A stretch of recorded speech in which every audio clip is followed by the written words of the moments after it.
देवी सुधां पुण्यां करोम्यं पाणिनीयं प्रवेशाय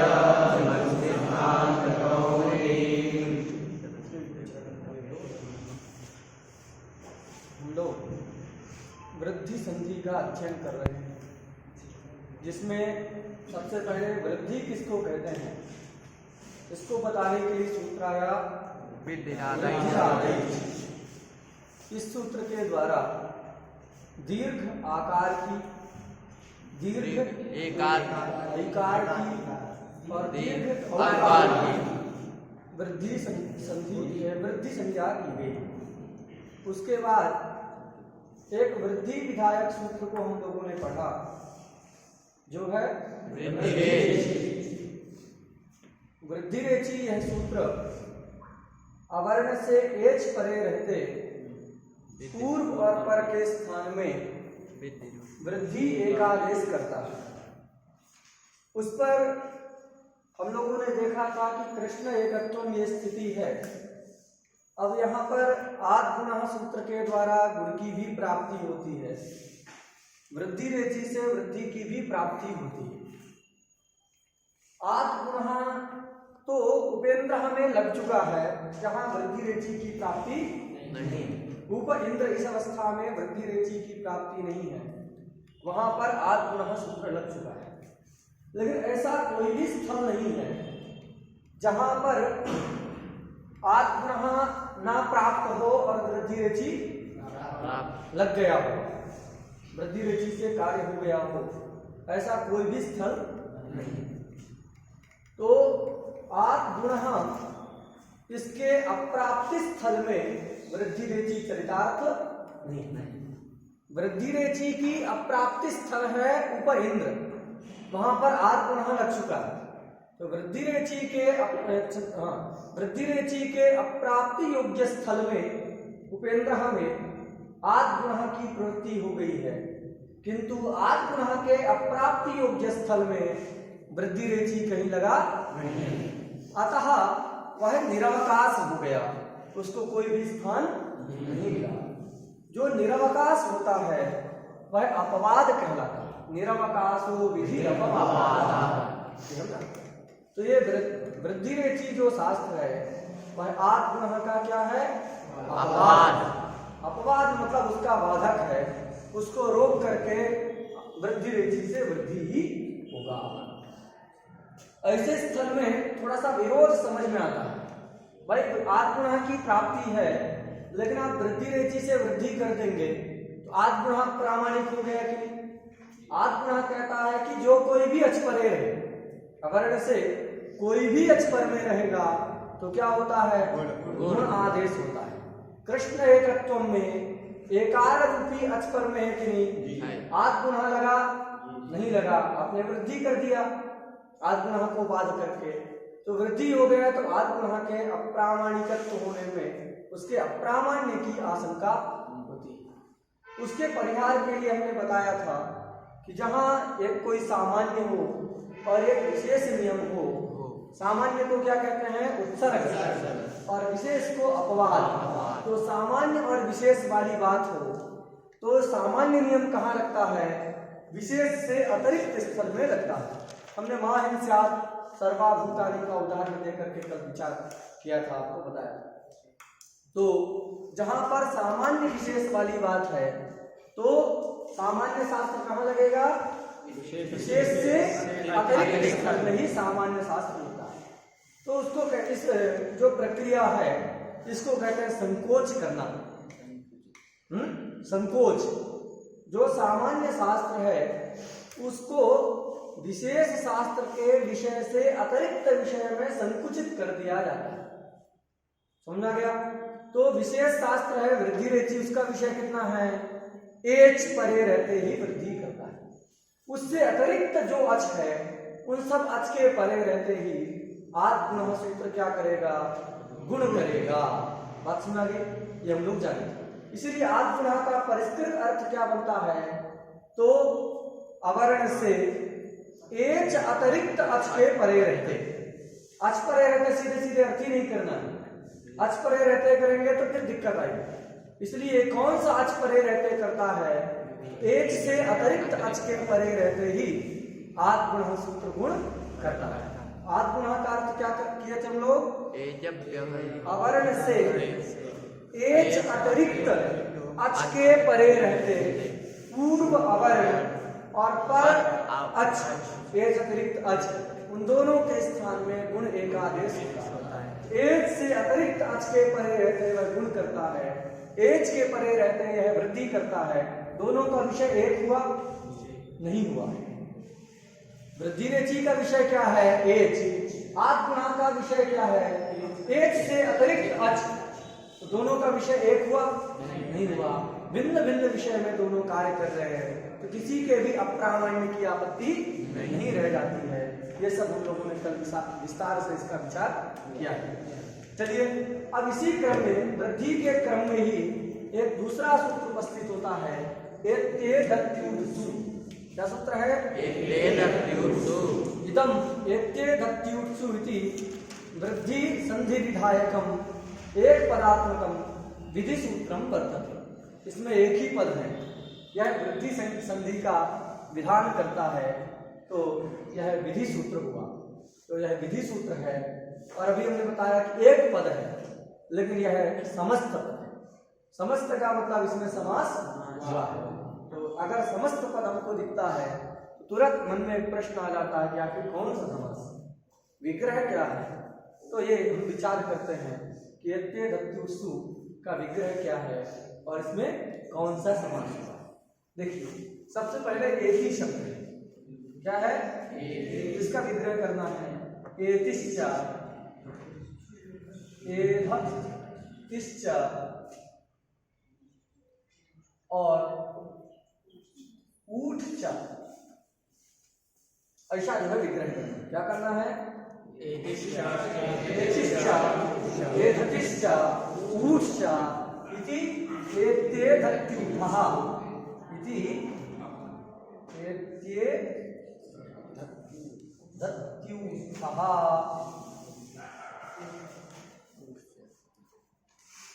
समझा गया कि नहीं, एतिश्च एतिश्च एधतिश्च ऊठच इति एत्येधत्युत्थः तेषु एत्येधत्युत्सु, ऐसा जो है इसका विग्रह करना। कौन सा समास हुआ, द्वंद्व समास। कौन सा द्वंद्व, इतरेतर योगक द्वंद्व। कौन सा द्वंद्व हुआ है, कोई पूछेगा एत्येधत्युत्सु इस पद में कौन सा समास है, इतरेतर योगक द्वंद्व समास हुआ। विग्रह क्या है उसका,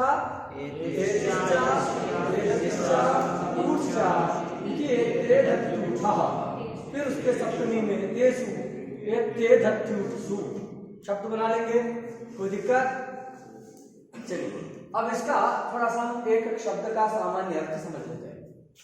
एति ये जो लिखा है, एति, एति शब्द है यणादेश हो गया है। तो एति का मतलब क्या है, एक धातु है इणगतौ धातु। क्या धातु है, इणगतौ, जाने अर्थ में इणगतौ धातु। इस इणगतौ धातु के लट लकार के प्रथम पुरुष एक वचन में रूप बनता है एति।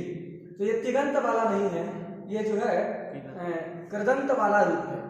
जब हम बताए थे एक बार, शायद वर्ण समामनाएं पढ़ाते समय कहीं बताए थे कि जब हम किसी धातु को बताना होता है, उसके रूप को नहीं बताना है, केवल धातु का निर्देश करना है, तो या तो उससे क्या लगा देते हैं, इक प्रत्यय लगा देते हैं या स्थित प्रत्यय लगाते हैं। जैसे वर्ण से कार प्रत्यय लगा करके अकार ककार खकार कहते हैं वर्णाधिकारांत के द्वारा, रा से इक प्रत्यय लगता है राजिखा। उसी प्रकार धातु को बताना होता है, कौन प्रत्यय लगता है, इक प्रत्यय लगता है या स्थित प्रत्यय लगता है। सूत्र क्या है, वार्षिक है, इकस नहीं, इक्स तिपौ, उसका पूरा नहीं है ना, इक्स तिपौ धातु निर्देशे।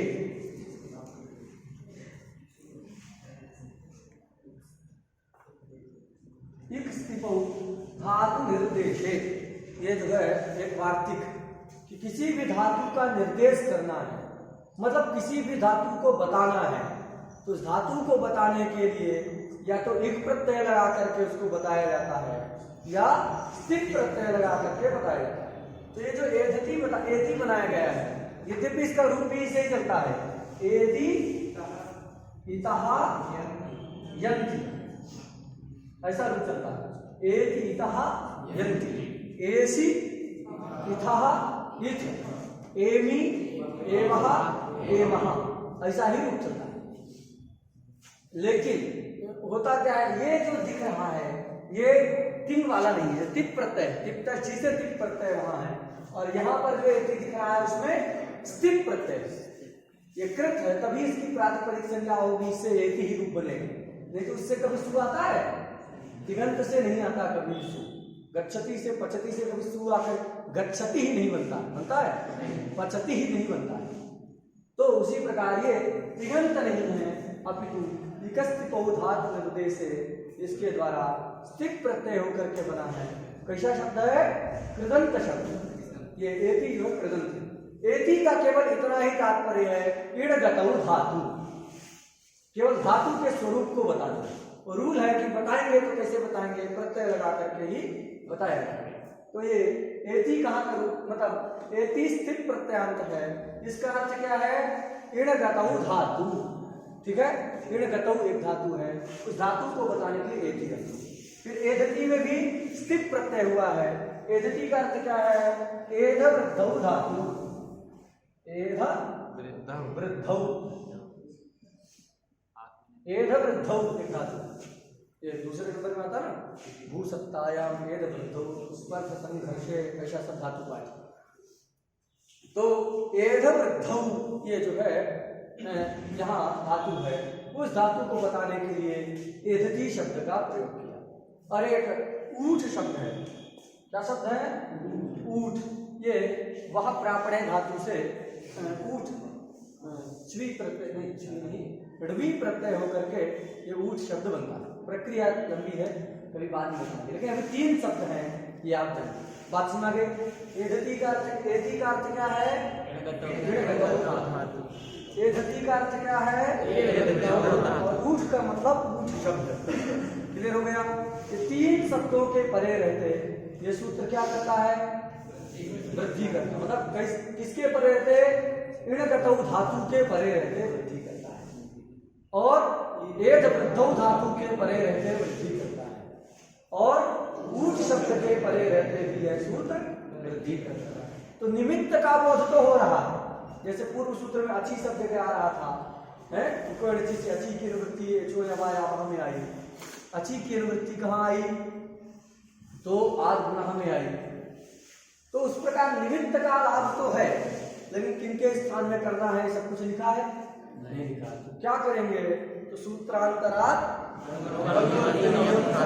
नियम है, तो सारे पदों को, अतिरिक्त पदों को अन्य सूत्रों से निवृत्ति कर लेंगे। तो पहला आद गुणः एक सूत्र है, उस आद गुणः से क्या कर लिए? आद की निवृत्ति कर ली, कर ली कि नहीं? ये आद गुणः,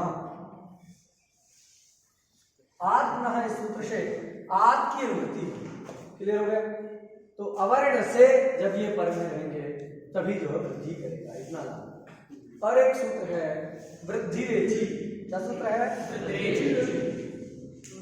वृद्धि रेचि। इस वृद्धि रेचि से एची पद की निवृत्ति आती, इसकी प्रक्रिया हम यहां समझते हैं। देखिए ये एची पद आया कि नहीं? एची ये कहाँ का रूप है? सप्तमी के एक वचन का रूप, और यह विशेषण है किसमें? एते धत्युठ में विशेषण। बात सुना गया? वो भी सप्तम में है, एति भी सप्तम में है, तो ये क्या है? उसका विशेषण है। लेकिन अब एते धत्युठ में 3 है ना, इण गतौ धातु भी है, एध वृद्धौ धातु भी है, और ऊठ शब्द, तीनों के साथ इसका संबंध नहीं होता है। तीनों के साथ संबंध हो नहीं सकता। क्यों नहीं हो सकता? क्योंकि पहले इसका अर्थ समझिए कि देखिए विशेषण है, सप्तम में है कि नहीं है, और विशेष से भी सप्तम में है कि नहीं है। तो जहां पर, और ये जो विशेषण है एति, ये किसका बोध करा रहा है? एची जो विशेषण है किसका बोध करा रहा है? ए ओ आई आओ, वर्ण का बोधक है कि नहीं? तो जहां कहीं भी सामान्य नियम तो ये हम जानते हैं कि विशेषण किसका बोधक होता है? तदंत। येन विधिस् तदन्तस्य, पढ़े थे हम लोग, येन विधिस् तदन्तस्य, विशेषण तदंत का बोधक होता है, ऐसा हम सामान्य नियम जानते हैं। लेकिन ये भी हमने पढ़ा था एक विशेष नियम वान्तोइक प्रत्यय सूत्र में कि अगर वह विशेषण सप्तम्यंत है और किसी वर्ण का बोध करा रहा है, अल मात्र का बोधक, किसी समुदाय का बोधक नहीं है, अल का बोधक है, अल समुदाय का बोधक नहीं है, तो अल मात्र का बोधक यदि सप्तम्यंत पद विशेषण होता है तो वहां पर तदादि विधि होती है, तदंत विधि नहीं होती। पढ़े थे ना, वान्तोइक प्रत्यय में ई ये सप्तम्यंत था, प्रत्यय का विशेषण है और ई से केवल यवर्ण का बोध हो रहा है, इसलिए वो या इस वर्ण मात्र का बोधक है, अल मात्र का बोधक है और किसी का बोधक नहीं है। तो जब अल मात्र का बोधक सप्तम्यंत पद विशेषण होता है तो वहां पर क्या हो जाती है जी? तदंत विधि को बाध करके, रोक करके तदादि विधि होती है। इसीलिए वहां यकारांते प्रत्यय ऐसा नहीं कहा, क्या कहा था? प्रत्यय परे, ऐसा वहां पर बताया गया। यहां पर भी ये अल मात्र का बोधक है कि नहीं? एच का मतलब ए ओ आई औ, ये सब अलग, अल मतलब वर्ण, तो ये अल मात्र का बोधक है, सप्तम्यंत है। तो जब अल मात्र का बोधक सप्तम्यंत पद विशेषण होता है तो वहां क्या हो जाती है? तदादि विधि होती है। किस शास्त्र के द्वारा? यस्मिन् विधिस् तदाभावे, किसके द्वारा? ये सब वान्तोइक प्रत्यय में सब विस्तार से बताया गया है, वहां पर और जिसको कंफ्यूजन हो वहां देख आप समझ सकते हैं। तो क्या समझे जी कि कौन सा शास्त्र है? यस्मिन् विधिस् तदाभाव प्रमिले, ये तदादि का उपस्थापक होता है। एक शब्द से तदादि जुड़ जाएगा तो क्या हो जाएगा? एजादि, क्या बन जाएगा? एजादि। और सप्तमी है कि नहीं है? यहाँ अभी एज का ही अर्थ हो गया एजादि। जब तदादि विधि करते हैं तो उसमें आदि जुड़ जाता है, तदंत विधि करते हैं तो जिससे तदंत विधि होती है उसमें अंत जुड़ जाता है। जैसे प्रत्यय है, तदंत विधि करेंगे तो क्या बन जाएगा? प्रत्ययान। प्रत्यय का अर्थ क्या हो जाएगा? अर्थवत धातु में पढ़ते हैं प्रत्ययांतन से बचे, वहां तदंत विधि। तदादि विधि है तो क्या है? जिससे तदादि विधि होती है उस शब्द में आदि जुड़ जाएगा। यहाँ एच में तदादि विधि कर रहे हैं तो एच से आदि में तो क्या बन गया? एज। अब ये सप्तमी बची हुई है, इस सप्तमी को यहाँ जोड़ दी तो एज आदि का अर्थ क्या? एची का अर्थ क्या हो गया? एज आदव। क्या अर्थ हो गया? एज आदव। अब ये एज आदव विशेषण है तो किस किस में विशेषण है? दो में विशेषण है, इड गतौ धातु में और एड वृद्धौ धातु में। ऊठ शब्द में विशेषण नहीं। बात समझा गया? क्यों? तो देखिए इड गतौ धातु का जब रूप हम पढ़ते हैं तो क्या रूप चलता है? एति इतः यन्ति, एसी इतः इथ, ऐसा बनता है ना? एसी इथ, ऐसा सब रूप चलता है। अब इसमें देखो कुछ ऐसा रूप है इड गतौ धातु का जिसके आदि में एच आ रहा है, आ रहा कि नहीं? कौन सा? ये शुरू वाला एती, एसी, एवी, ये सब में एच आएगा कि नहीं आएगा? आएगा। तो ये जो इड गतौ धातु का रूप है वो कैसे है? एजादि इड गतौ धातु का रूप। उसमें एजादि, एच मतलब ए ओ आई में से कोई एक मिल रहा है तो एक। तो ये जो रूप दिख रहा है पहला वाला एक वचन का, ये तीनों क्या है?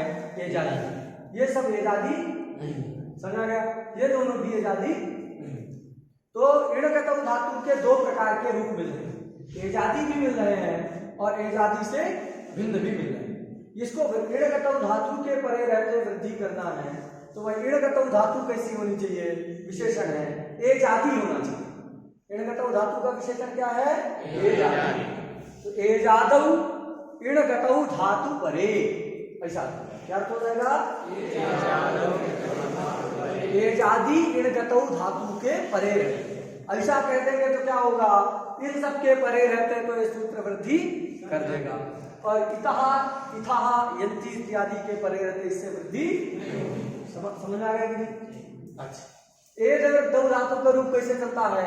ए धते ए धते ऐसे चलता है। ए धते और ऐसा ए धते ए देते ए धते जैसे ऐसा सब लोग चलता है। तो इसमें भी एजादी मिल रहा है कि नहीं? मिल रहा है। तो यहाँ पर भी एजादी संभव है, उसमें भी विशेषण दे दें तो ये वृद्धि करता है। कब करता है? तो एजादी इणगतौ धातु के परे रहते और एजादी एणगतौ धातु के परे रहते, यह वृद्धि करता है। अब एजादी जो है ऊठ में विशेषण नहीं हो सकता। क्यों? क्योंकि ऊठ एक शब्द है, वो कभी एजादी नहीं हो सकता है कि नहीं? तो उसमें विशेषण दे सकते हैं? विशेषण नहीं दे सकते, क्योंकि विशेषण कहाँ दिया जाता है और कौन सा विशेषण दिया जाता है, इसके लिए एक व्यवस्था है। नियम शास्त्र में बताया गया है कौन सा विशेषण देना है, कहाँ विशेषण देना है, कहाँ नहीं देना है, इसकी एक व्यवस्था है। क्या व्यवस्था है? कि वही विशेषण दिया जाता है जो विशेषण उसमें संभव हो। जिसका आप विशेषण दे रहे हो वो कहलाएगा विशेष। तो विशेष में जो संभव है ऐसा ही विशेषण उसको देना है। जो संभव ही नहीं है वह विशेषण नहीं दिया जाता। कभी आप मुझे लगता है नहीं सुने होंगे क्या कि कोई भी व्यक्ति ऐसा हो दुनिया में जो ये कहता हो कि ठंडी आग दो अथवा आग ठंडी है, ऐसा कोई कहता है? क्यों? क्योंकि आग में जो शीतत्व विशेषण है वो संभव ही नहीं। समझा गया? कोई अग्निहोत्र करता है ना, तो कई लोग अभी भी शहर का तो मालूम नहीं, गांव में जो ब्राह्मण है, सामान्य ब्राह्मण, वो बहुत पढ़े लिखे नहीं रहते हैं, पुरोहित कर्म करते हैं। वो लोग भी जब भोजन करते हैं तो कहते हैं पहले आग लाइए, उसमें 2-4 आहुति डालने के बाद ही भोजन करें। हम लोग के यहाँ सब बात बहुत और जगह तो हम गए नहीं, लेकिन हम लोग के गांव में जो पुरोहित कर्म करते हैं बहुत ज़्यादा संस्कृत पढ़े लिखे नहीं रहते हैं। सामान्य कोई मध्यमा किया है, कोई कुछ किया है, कोई कुछ भी नहीं किया, 10वीं 12वीं तक पढ़ा, अपनी परंपरा थी, दादा पिताजी उनके करते थे, वो लोग भी करने लगे। लेकिन वो लोग नियम से रहते हैं कि जब भोजन करेंगे उनके लिए भोजन लाइए तो आग मंगाएंगे, आग में वो थोड़ा सा कुछ कवल करेंगे और आहुति डालेंगे, इसके बाद भोजन करते हैं।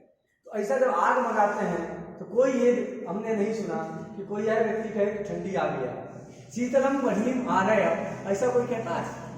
शीतलम वह्निम आनय ऐसा प्रयोग नहीं करता। क्यों? क्योंकि वह्नि में शीत विशेषण संभव ही नहीं संभव है। तो विशेषण वही दिया जाता है जो कि क्या हो? सुंदर, जो कि संभव हो। बात सुना गया? ऐसा विशेषण दिया जाता है जो विशेषण क्या हो? संभव हो। जो असंभव है ऐसे विशेषण को नहीं दिया जा सकता।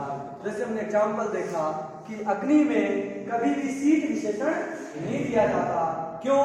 क्योंकि वह्नि में शीतत्व कभी संभव ही नहीं है, तो विशेषण नहीं दिया। इसीलिए यहाँ ऊठ में जो है एजादी विशेषण नहीं देना है। क्यों?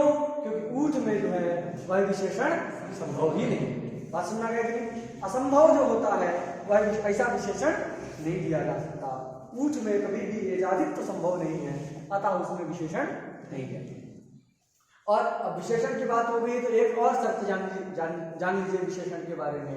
वह क्या है कि ऐसा विशेषण भी नहीं दिया जाता जो कहीं व्यभिचार का वारक ना हो। व्यभिचार होने पर, दोष होने पर ही विशेषण दिया जाता है। कहीं व्यभिचार हो तो विशेषण देता है।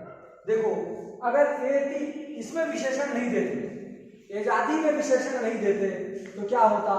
सभी इणगतौ धातु के परे रहते, क्या होने लगता? होती कि नहीं? क्यों? क्योंकि इणगतौ धातु जो है एजादी भी है, उससे अतिरिक्त भी है कि नहीं? तो हम एजादी दे दिए तो अतिरिक्त की क्या हो गई? निवृत्ति हो गई। निवृत्ति को कहते हैं व्यावृत्ति। शास्त्र में उसके लिए व्यावृत्ति शब्द का प्रयोग होता है। तो यहाँ जब एति में इणगतौ धातु में हम क्या विशेषण दे दिए? एजादित्व। क्या विशेषण दे दिए?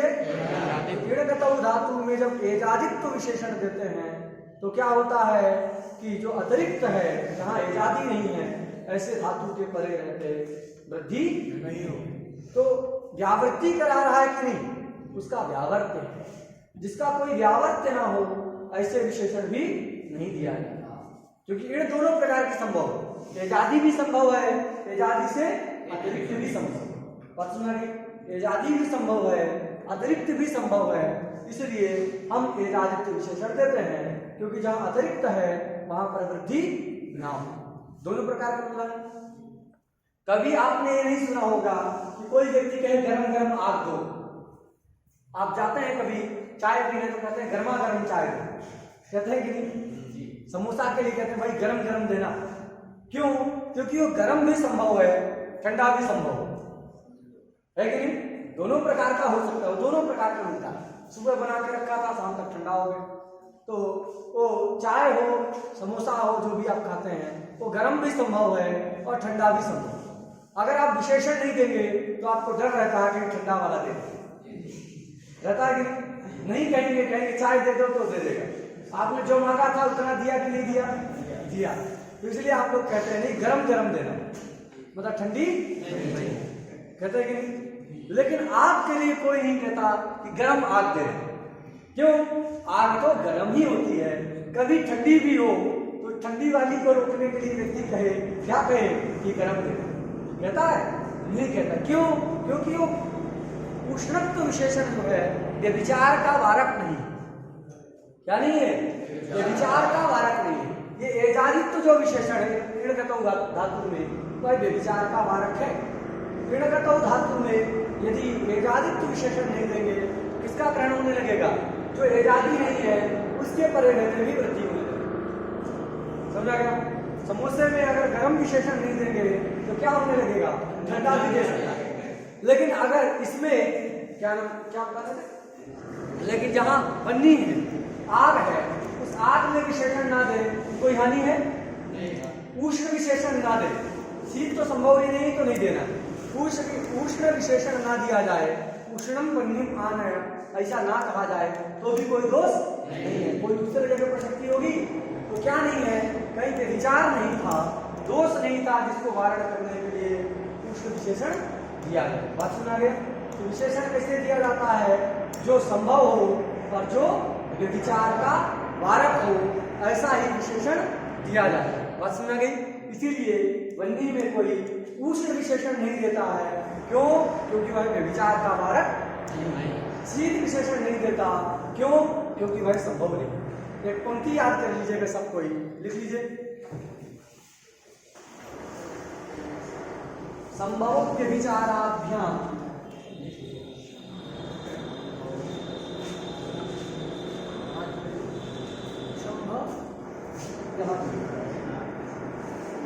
संभव व्यभिचाराभ्याम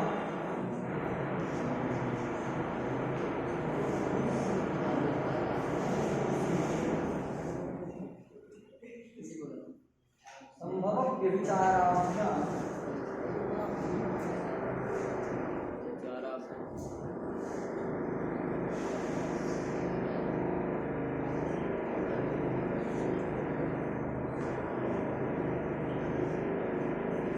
व्यभिचाराभ्याम स्यात् विशेषण अर्थवत्। सुन करके लिखिए, नहीं दिख रहा होगा तो सुन करके लिखने का तो करिए। कब तक देख के लिखेंगे? बच्चे नहीं। संभव व्यभिचाराभ्याम स्यात् विशेषण अर्थवत्। संभव व्यभिचाराभ्याम स्यात् विशेषण अर्थवत् नहीं शीतेन चोष्णेन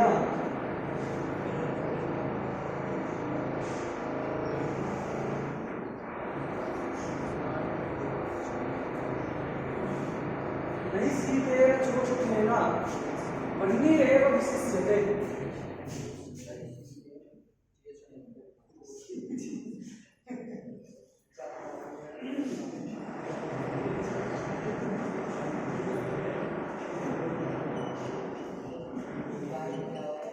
ये जिक्र आपको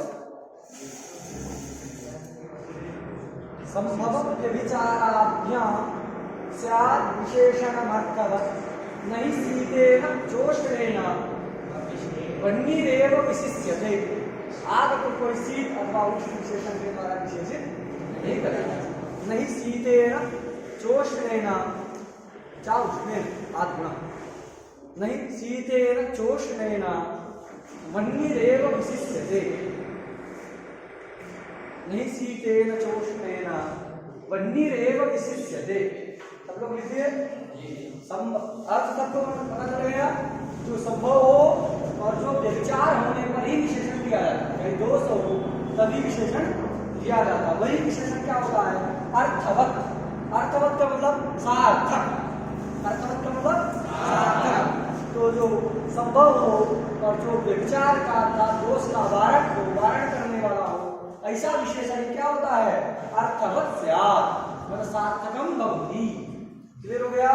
इसीलिए नहीं सीते ना जोश देना वन्नी एवं, इसीलिए कोई व्यक्ति शीत विशेषण के द्वारा अथवा उष्ण विशेषण के द्वारा वन्नी को विशेषित नहीं करता। नहीं का अन्वय इसके साथ करना है, नहीं विशेष्यते। समझा गया? एक नियम बताए थे कि जो असमस्त न्याय होता है उसका अन्वय कहाँ किया जाता है? क्रियायाम।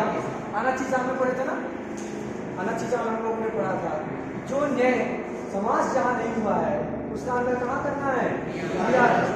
ये ना दिख रहा, कहीं भी लिखा रहे वाक्य में, वो क्रिया के पास ही जाएगा। नहीं विशिष्यते, शीतेन उष्णेन वह्नि नहीं विशिष्यते। शीत और उष्ण विशेषण के द्वारा वह्नि को विशेषित नहीं किया जाता। बात सुना गई? तो इस प्रकार ये विशेषण के बारे में जाने। तो क्या समझे कि एक धातु में इणगतौ धातु में ये एकादित्व विशेषण संभव है कि नहीं? और व्यभिचार का वारक भी है, क्योंकि ये सब जगह नहीं देंगे तो इस सब जगह भी वृद्धि हो जाएगी।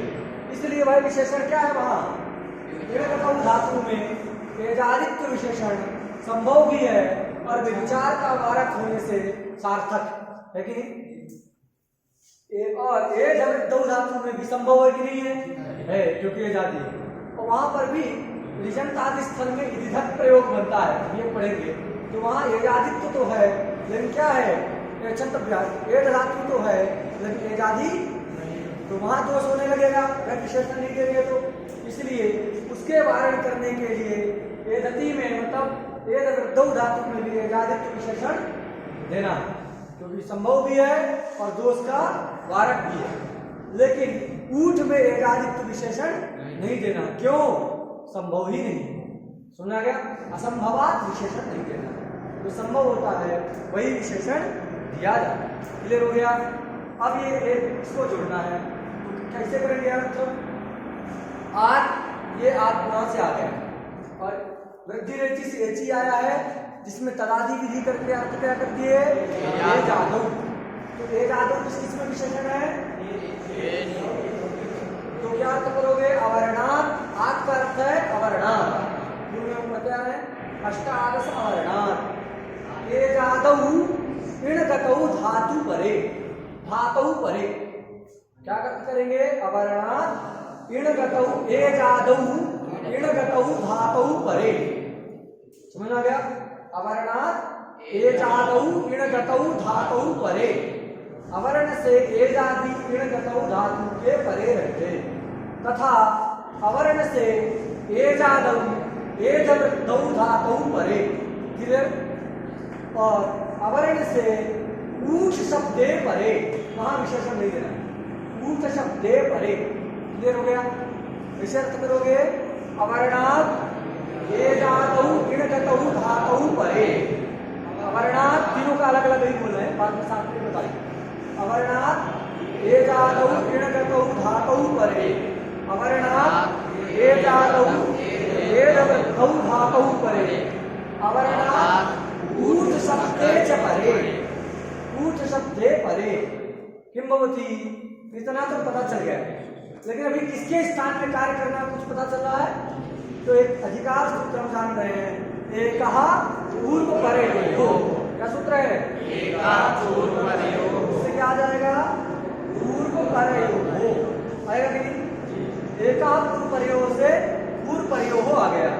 या पूर्व परयोः क्या करेगा? यह है स्थानीय समर्पक पद है। ऐसा है?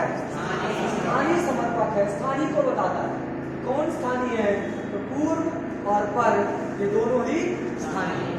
तो पूर्व वृद्धि रेचि से वृद्धि की भी वृद्धि आ रही है। तो क्या अर्थ करेंगे? अवर्णात वृद्धि रेखा, जैसे एका भी आया है, वृद्धि संज्ञक 3 है। कौन सा किया जाए? तो 2 नहीं करना है, क्योंकि स्थानीय तो 2 मिलेगा। 2 नहीं करना, एक ही करना है। इसलिए एकाह का संबंध वृद्धि के साथ हो जाएगा। जो एकाह पूर्व प्रयोग से एकाह आया है उसका संबंध वृद्धि के साथ है। अर्थ क्या करेंगे सूत्र का? अवर्णा ये जादौ इणगतौ धातौ परे वर्णा तो मत छोड़ो सब जगह, पूरा एक साथ अर्थ क्या होगा? अवर्ण तो तीनों जगह संबंध।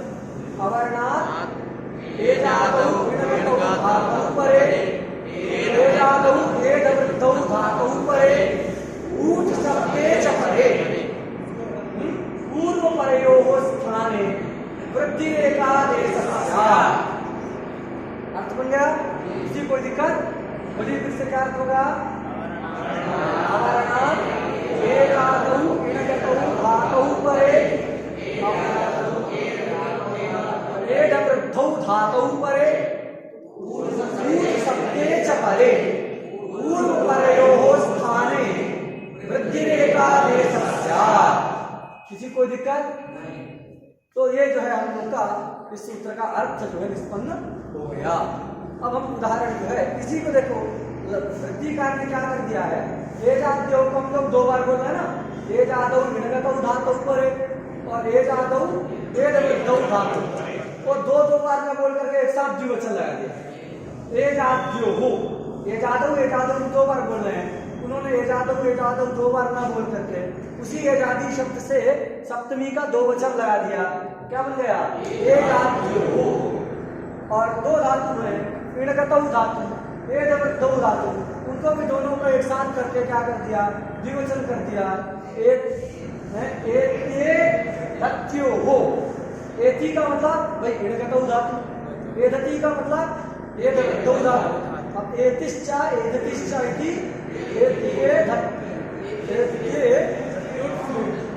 एत्येधति एतिश्चा एधतिश्चा इति एत्येधति तयोः एत्येधत्योः सप्तमी। समझा गया? दोनों का निर्देश। इसलिए उन्होंने लिख दिया, वृत्ति में क्या लिखा है कि अवर्णात् एजाद्योः एत्येधत्योः ऊठी च परे पूर्व परयोः वृद्धि एकादेशस्य। वृत्ति वाला भी समझ में आ गया? हम अलग अलग बोल सकते हैं, कोई दिक्कत नहीं है।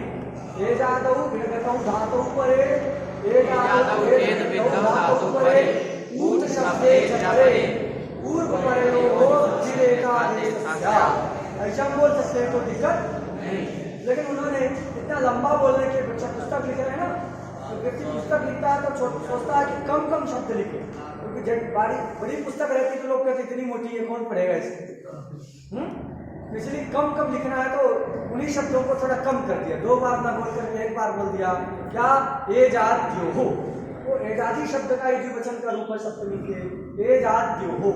और इणगतौ धातु एदवृद्धौ धातु दोनों को बताना है, तो बताने के लिए वही प्रत्यय लगाएंगे विकसितो धातु लगा करके, और सप्तमी द्विवचन में क्या बन गया? एत्येधत्यो हो। उसका अर्थ क्या है? दोनों धातु। तो इस प्रकार जो हम अर्थ पढ़ लिए कि अवर्णात् एजाद्यो हो एत्येधत्यो हो ऊठ शब्दे च परे पूर्व परयोः वृद्धि एकादेशस्य। और साफ सुथरा कहना जो सबको समझ में आ जाए, तो जिसे हमने बनाया अष्टादश अवर्णात्, सारे अवर्ण लेना, अष्टादश विध अवर्णात् इणगतौ एजादौ इणगतौ धातौ परे एजादौ एदवृद्धौ धातौ परे ऊठ शब्दे च परे पूर्व परयोः स्थाने वृद्धि एकादेशस्य। किसी कोई दिक्कत? अब प्रयोग थोड़ा सा पढ़ते हैं। प्रयोग क्या है? अर्थ लिखने की जरूरत नहीं, सबको हमको लगता है आ गया। ऐसे मुख से बोल के अभ्यास करिए। कॉपी में लिखना और वो सब तो गौण है, क्योंकि लिखा तो सब है ही। अरे पहले से लिखा है कि नहीं? अब लिखे तो आप लिख रहे हैं तो क्या जरूरत है? उसको बोलने का अभ्यास करें। पहले गुरुजी लोग कहते रहे सतम बद माँ लिख, है ऐसा कहते हैं, 100 बार बोलो लिखो मत। मतलब बोलोगे तो मुख में आके आ जाएगा, लिखने से कुछ होगा नहीं। तो ऐसा कहते रहे सतम बद माँ लिख, है 100 बार बोलो लिखो मत। तो इसलिए बोलने का अभ्यास करना चाहिए, नहीं तो मुझे से आता नहीं। व्यक्ति होता है ना, लोग कहते हैं हम समझ तो गए हैं लेकिन बता नहीं सकते। क्यों? क्योंकि वो लिखने वाले। और कैसे चाहिए? संस्कृत में तो बद वाला चाहिए, बोले, नहीं तो गूंगा ही है, कितना भी उसको आता रहे, बोलना नहीं आएगा तो गूंगा ही है। संस्कृत में बोलना आना चाहिए। बात सुना गई? चलो, तो अर्थ सबको आ गया, बोल बोल के अभ्यास करिएगा, भूल ना जाए इसलिए लिख भी सकते हैं। चलिए अब उदाहरण देखते हैं इसका। क्या उदाहरण दिया है? यही स्थिति है, ऊपर एति। यहाँ एति कैसे बनता है? मूल धातु है इण गतौ धातु, है कि नहीं? यहाँ की संज्ञा होकर लोप हो जाता है, उससे तिप प्रत्यय करते हैं। तिप का जी सूत्र के द्वारा क्या किए? तिप किए। इसके बाद सब प्रत्यय करते हैं, कर्तरी सब से सब किए। अदादि गण का है तो उसका लुक हो जाएगा सबका, तो ती ही रहता, सब चला गया। ई टी सार्वधातुकार धातु के द्वारा ई को गुण कर दिए, ए टी बन गया कि? वो नहीं समझ में आता तो चिंता की बात नहीं है, वो सत्तिगंत वाली बात है, वहां फिर से पढ़ाया जाए। लेकिन इतना जानिए कि ये इसका रूप है, बताने के लिए रूप बताइए। इण से ही एति बना है। कैसे बना तिगंत में? तो इण गतौ धातु थी, अनुबंध का लोप हो गया, प्रत्यय किए, उसके ऊपर रहते कर्तरी सब से सब हुआ। ये अदादि गण की है, इसलिए अधिप्रवृत्ति सभा से लुक हो गया, और लुक होकर के तो सब चला गया, तो क्या बचा? ई टी, पकार आदि संज्ञाओं के लोप हो जाता है। ई को सार्वधातुकार धातु से गुण कर दिए, एति। तो एति मतलब गच्छति। एति का अर्थ क्या है? एति मतलब गच्छति। एति है कि इण का चौथा है कि नहीं है? एजादी है। यहाँ देखो, अभी क्रम देखो क्या क्या प्राप्त है। हाँ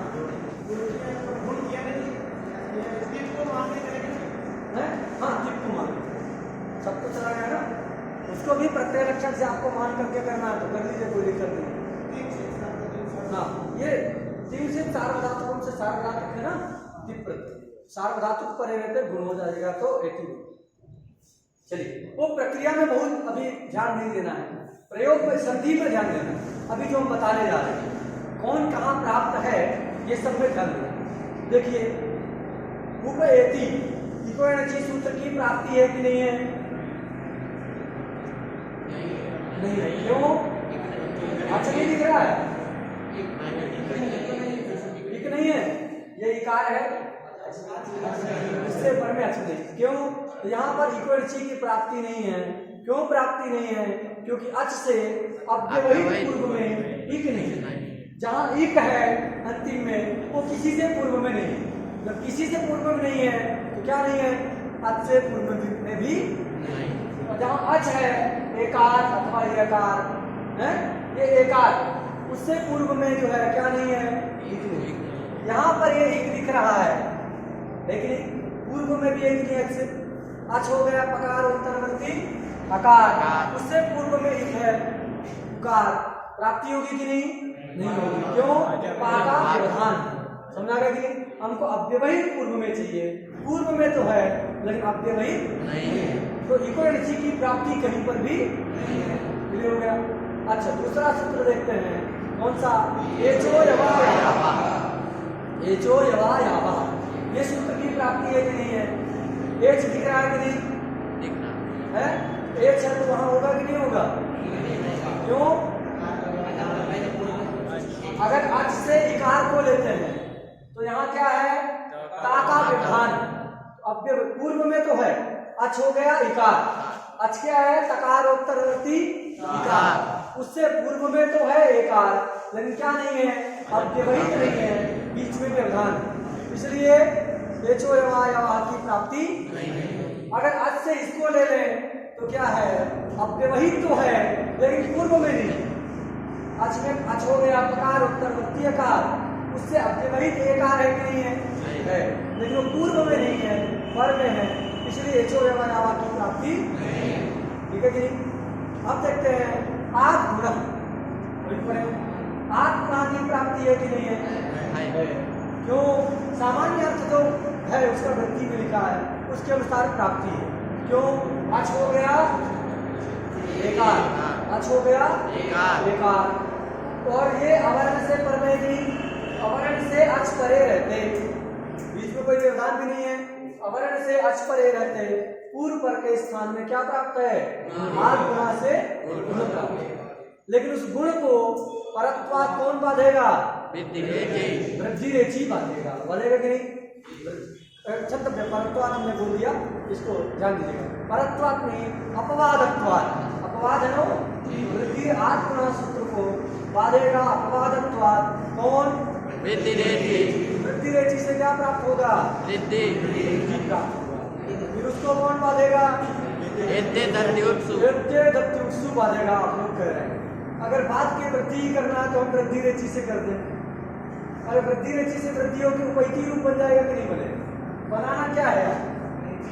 उपैती ही ना बनाना है, उपैती है। आठ गुणा को बांध करके वृद्धि रेचि से वृद्धि कर दीजिए, उपैती बन जाएगा है। और दूसरा उदाहरण क्या दिया है? उपैधते। उपैधते। उपैधते में क्या स्थिति है? एधते। एधते। एधते। यहाँ पर भी सेम स्थिति। क्या हुआ? रुक जाओ बता रहे हैं। हमको लगा पूछ रहे हो, तुम तो बता रहे हो। चलो देखो, समझना कि नहीं? दूसरा उदाहरण क्या है? उपैधते। तो उप है, एधते है। पूरी प्रक्रिया यहाँ समझना है, कौन कौन प्राप्त है कौन नहीं है। तो गुण प्राप्त रहेगा, पहले वाले दो प्राप्त नहीं है, गुण प्राप्त है, उसको बाध करके वृद्धि रेचि से वृद्धि। और फिर आप कह रहे हैं कि उसको बाध करके क्या होगा? एते दत्युत्सु से वृद्धि होगा। हम कहे जब हमारा कहना है कि जब एते दत्युत्सु से वृद्धि करके उपैति और उपैधते ही रूप बनाना है तो ये किससे कर लिया जाए? वृद्धि रेचि से भी हो जाएगा। एच पर में कि नहीं है? एच पर में है तो वृद्धि रेचि से हो जाएगा नहीं। वृद्धि रेचि सूत्र का बाधक क्या है? जी ने बताया एक ही पररूपम। क्या बाधक है? एक पररूपम। अगर एते दत्युत्सु सूत्र को ना बनाएं, क्या ना बनाएं? एते दत्युत्सु सूत्र को नहीं बनाएंगे, आप कहेंगे कि वृद्धि रेचि से क्या हो जाएगा? वृद्धि करेंगे। तो वृद्धि रेचि कहाँ? और एक सूत्र है एंगी पररूपम। क्या सूत्र है? एक पररूपम। एंगी पररूपम। पररूपम। इसका विशेष अर्थ सब आगे पढ़ेंगे, लेकिन इतना जानिए कि एक एंग, एंग मतलब ए और ओ, ऐसी धातु जिस धातु के आदि में क्या हो? ए हो और ओ हो, उसके परे रहते क्या होता है? पररूप। वृद्धि रेचि अब चरितार्थ हो चुका। कहाँ? कृष्णैकत्वम में, देवैश्वर्यम में, गंगोधा में हो गया, क्योंकि वहां पर कोई धातु नहीं, एकत्व तो कोई धातु नहीं, ऐश्वर्य कोई धातु नहीं, ओघ कोई धातु नहीं। तो जहां एक ही पर रूपम की प्राप्ति नहीं है, जहां एक ही पर रूपम की प्राप्ति नहीं है कृष्णैकत्वम देवैश्वर्यम इत्यादि में, वहां कौन चरितार्थ हो चुका है? जैसे जहां वृद्धि रेचि की प्राप्ति नहीं थी वहां आठ गुणा चरितार्थ हो चुका है उपेंद्र इत्यादि। उसी प्रकार ये एंगी पर रूपम कहाँ लगता है? जहां धातु वाला रहे, एकादि धातु के परे रहते ही लगता है। और जहां एकादि तो हो लेकिन धातु नहीं है वहां वृद्धि रेचि लग चुका है कि नहीं? कृष्णैकत्वम देवैश्वर्यम में लग गया, वहां एकादि तो है, मतलब एक और वो तो है, लेकिन क्या नहीं है? धातु नहीं है, तो वहां एक ही पर रूपम की प्राप्ति नहीं है। तो एक ही पर रूपम के अप्राप्ति योग्य स्थल में कौन लग चुका है? वृद्धि रेचि लग चुकी है। और वहां पर भी जहां एकादि धातु रहे वहां पर भी वृद्धि रेचि लग जाए तो सूत्र व्यर्थ होने लगेगा। व्यर्थ होने लगेगा मतलब निरवकाश होने लगेगा, और निरवकाश होकर क्या करता है? वृद्धि रेचि का क्या होता है? बाधक होता है, अपवाद होता है। बात समझ गए? वृद्धि रेचि का वह अपवाद होता है, बाद में और विस्तार से वहां बताएंगे। अपवाद होता है, तो अगर एते दत्युत्सु को नहीं बनाएंगे क्या होने लगेगा? वृद्धि रेचि से वृद्धि की प्राप्ति रहेगी, लेकिन उस वृद्धि को बाध करके इन दोनों जगह कौन होने लगेगा? एक ही पर रूपम से पररूप होने लगेगा। उस पररूप को रोकना है, इसलिए अलग से सूत्र बनाया गया। कौन? एते दत्युत्सु की जो अगर एजादि एगतौ धातु है, एद वृद्धौ धातु है, तब तो एते दत्युत्सु से क्या होगा? वृद्धि। एक ही पर रूपम कहाँ लगेगा? तो इन दो धातु से अतिरिक्त कोई धातु जहां एक आदि में हो, समझा गया? इन दो धातुओं से अतिरिक्त कोई धातु जहाँ एंग आदि में हो वहां पर ये सूत्र लग जाएगा। क्लियर हो गया? उसका भी कोई अर्थ नहीं और यहाँ वृद्धि भी हो। तो क्यों इस सूत्र को बनाया गया, तो आपको याद रखना है कि एंग पर रूपम, ये जो पर रूप वाला शास्त्र है उसको रोकने के लिए व्यत्यय धत्तुत्सु बनाया गया। अगर इसको नहीं बनाते वृद्धि प्राप्त होता, उसको बाध करके क्या होने लगता, पर रूप होने लगता। बात समझा गया? सूत्र में एति और एति क्यों रखा है जी? दोनों को क्यों रखा? एक जो पररूप है उस पररूप को रोकने के लिए। तो पररूप का ये अपवाद हुआ कि नहीं? मतलब जो एंग पर रूपम शास्त्र का ये क्या है? जैसे अपवाद, समझा गया कि नहीं? अपवाद। और ऊठ का ग्रहण न करें, पूरा दो तो नहीं रखेंगे तो पररूप हो गए। ऊठ का उदाहरण देखो। अच्छा, पहले इसको समझ लो, बात सुना गई। पररूप प्राप्त रहेगा, उसको रोकने के लिए क्या किया गया? सूत्र में एति और एति का ग्रहण किया गया। अब यहाँ पर उसको बाध करके वृद्धि ही होगा। अवरण से एजादी धातु है कि नहीं है? पूर्व और पर के स्थान में आ और ए, इन दोनों के स्थान में क्या हो जाएगा? ए आदेश मतलब आई हो जाएगा। क्या होगा? आई हो जाएगा। तो क्या बन गया? पई बना लेंगे, लिखने की आवश्यकता नहीं है। चलिए, ऊपर है एदते, पूर्व और पर के स्थान में वृद्धि करेंगे, क्या होगा? आई हो जाएगा। तो यहाँ पर भी क्या बन गया? पई धते। ये दोनों प्रयोग बन गए। फिर एक है क्या है? पृष्ठ हुआ। पृष्ठ हुआ कैसे बनता है? पृष्ठम वहति। क्या है? पृष्ठम वहति इति पृष्ठ हुआ। ऐसा लो उसका पृष्ठम, अरे कंधे में लेकर के बैल धोता है कि नहीं बैलगाड़ी को, तो पृष्ठम वहति इति पृष्ठम वहा, ऐसा इसका विग्रह।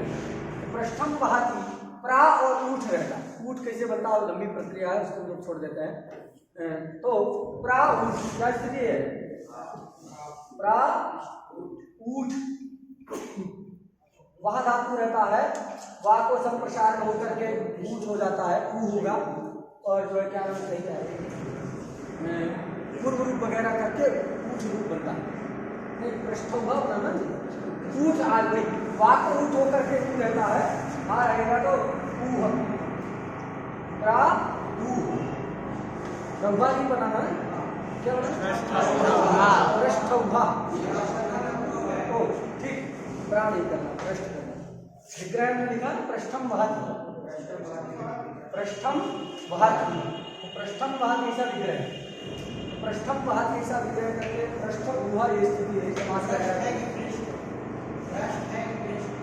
इसका लिखा पृष्ठी लिखा ना, हम क्या लिखे? हाँ नहीं, पृष्ठ ही सब, पृष्ठी पीछे का तो पीठ में नहीं रखता ना, यहाँ कंधे में रखता है पृष्ठ। पृष्ठम, ये पृष्ठम वहति ऐसा विग्रह करके, पृष्ठम वहति विग्रह करके प्रत्यय किए, फिर लोप वगैरह किए, समास किए, पृष्ठ ऊह ये स्थिति रही। अब यहाँ पर देखो, ये जो ऊह लिख रहा है ये ऊठ वाला है कि नहीं? ऊठ है, ऊठ का ही उका है, ऊठ जो संप्रसारण हुआ था, इस आ के स्थान में और ऊह के स्थान में दोनों में क्या हो गया? वृद्धि होकर के औ हो जाए। क्या होगा? औ होगा, क्योंकि ऊ का उच्चारण स्थान क्या है? ऊ का उच्चारण स्थान है ओष्ठ, लेकिन ऊ बदमानियानाम आ का क्या है? कंठ। तो जो कंठ और ओष्ठ वाला स्थानीय है, आदेश भी कौन होगा? कंठ और ओष्ठ वाला ही आदेश होगा। तो कौन है? औ। बाकी आ भी नहीं है और आई भी नहीं है, तो वृद्धि होकर के औ हो गया। तो मिला दीजिए, क्या बन गया? पृष्ठौभा। इस आ को हटा देना है, इस ऊ को हटा दो, दोनों के स्थान में औ लिख दीजिए, क्या बन जाएगा? पृष्ठौभा। ये प्रयोग बना। 2 मिनट और दीजिए, प्रत्युदाहरण इसके समझ देखो, समझ आ गया कि नहीं? ये पृष्ठौभा बन गया। उप है और इतः है, ये जाति विशेषण दिए ना, विशेषण क्यों दिया उसका सार्थक बताने के लिए प्रत्युदाहरण दे रहे हैं कि अगर एजादी विशेषण नहीं देंगे, कहाँ? इणगतौ धातु, तो ये इतः इणगतौ धातु का रूप में कि नहीं, यहाँ पर भी वृद्धि होने लगेगा। इसलिए विशेषण दे दिए। तो इन्हें कहता हूँ धातु तो पर में है लेकिन एजादी नहीं है, तो यहाँ पर वृद्धि नहीं होगी। क्या हो जाएगा? आद गुणा से गुण हो जाएगा। क्या बनेगा? क्लियर हो गया? अगर एजादित्व विशेषण नहीं देते तो कोई भी निर्गत धातु के परे रहते, सूत्र से क्या होने लगती? वृद्धि होने लगती, जिससे उपेता नहीं बनता, वहां पर उपैता रूप बनने लगता, जो कि अनिष्ट है। अतः एजादित्व विशेषण दिया गया। उसी प्रकार प्रा है, इदिधत है। क्या है? प्रा है, इदिधत। माँ भवान,